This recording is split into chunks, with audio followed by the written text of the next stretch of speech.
Hello students, आज की topic में हम पढ़ेंगे फोर्सेस बिटवीन मल्टीपल चार्जेस और superposition principle of forces. Electrostatic इस चैप्टर में हमने अभी तक देखा कि फ्रिक्शनल इलेक्ट्रिसिटी जो दो ऑब्जेक्ट को रब करने के बाद में इलेक्ट्रॉन एक ऑब्जेक्ट से दूसरे ऑब्जेक्ट में शिफ्ट हो जाते हैं और वहां पे उसके सरफेस पर चार्जेस डिपॉजिट हो जाते हैं। और अभी तक के टॉपिक में हमने कूलम्ब्स लॉ में हमने दो ही चार्जेस को कंसिडर किया था, Q1 Q2 को।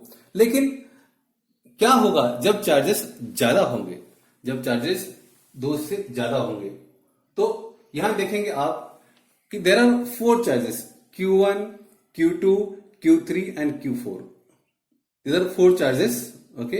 और इसमें आपको पता है कि all charges will exert the force on each other.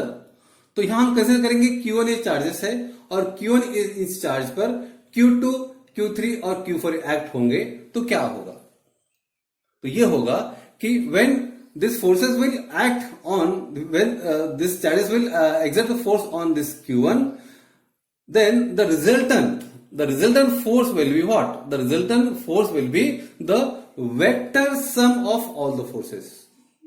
Vector sum of all the forces मतलब क्या कि Q2 जो फोर्स एक्सर्ट करेगा that is vector F12, Q3 जो फोर्स एक्सर्ट करेगा जो वेक्टर F13 है, और Q4 जो एक्सर्ट करेगा Q1 के ऊपर वो वेक्टर ऑफ F14 है। तो ये तीनों फोर्सेस का वेक्टर सब हम जब करेंगे, यानी कि Q2 के कारण जो फोर्स है ये है, Q3 के कारण जो फोर्स लग रहा है Q1 वो है वेक्टर F13, और Q4 के कारण जो फोर्स लग रहा है Q1 पे वो F13। यहां पे रीड करते समय आप ऐसा रीड कर सकते, फोर्स ऑन 1 ड्यू टू 4, यानी कि force on Q1 due to charge Q4, force on charge Q1 due to charge Q3, force on charge Q1 due to charge Q2। तो ये तीनों का जब आप एडिशन करेंगे, इसके कारण जो फोर्स है एक, इसके कारण का फोर्स दूसरा, और इसके कारण जो फोर्स हो रहा है, ये तीनों का आप एडिशन करेंगे।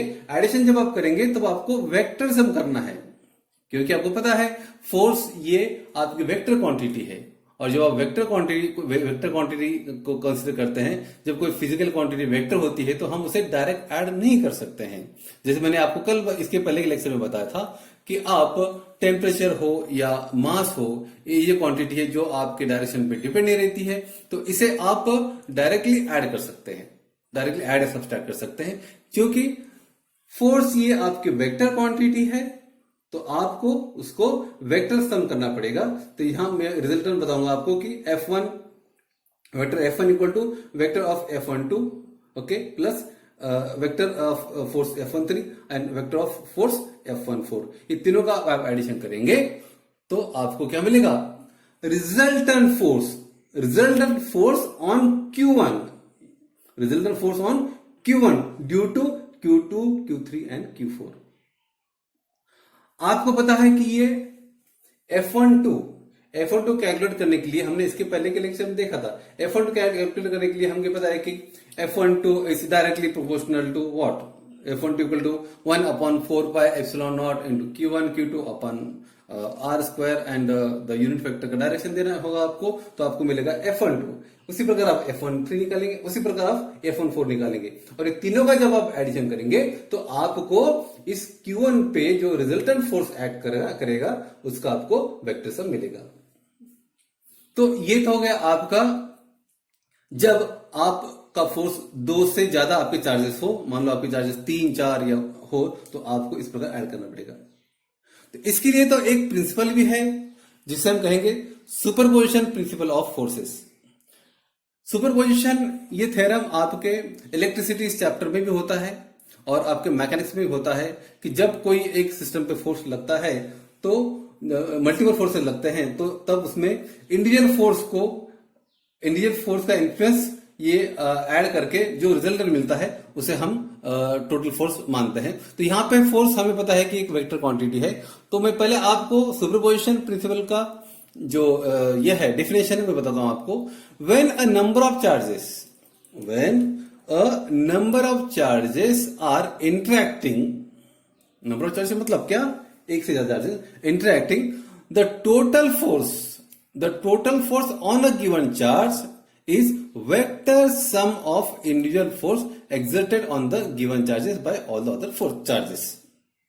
so, मतलब क्या कि जो टोटल जो फोर्स निकालना हो सिस्टम का, तो तब हमें इंडिविजुअल जो चार्ज है, इंडिविजुअल चार्ज क्या फोर्स एक्सर्ट कर रहा है, ओके, उस सब का ऐड करने के बाद में हमको जो मिलेगा वो आपका टोटल फोर्स का मैग्नीट्यूड रहेगा।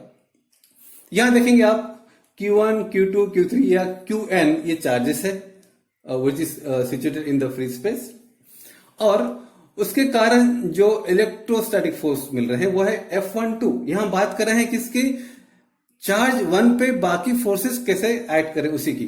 तो F12, F13, F14 और F1n ये क्या हो गया, ये आपके फोर्सेस है जो एक्सर्ट करेंगे Q1 पे।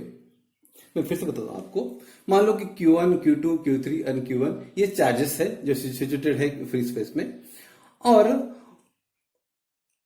Q2, Q3 up to Q1 के कारण, यानी Q2, Q3 और Q1 जो फोर्स एक्सर्ट कर रहे हैं Q1 के ऊपर बाकी फोर्स एक्सर्ट कर रहे हैं, तो वो उसका जो ये रहेगा फोर्स रहेगा, वो रहेगा F12, F13, F4 और F19, ये फोर्सेस रहेंगे which is exerted on Q1।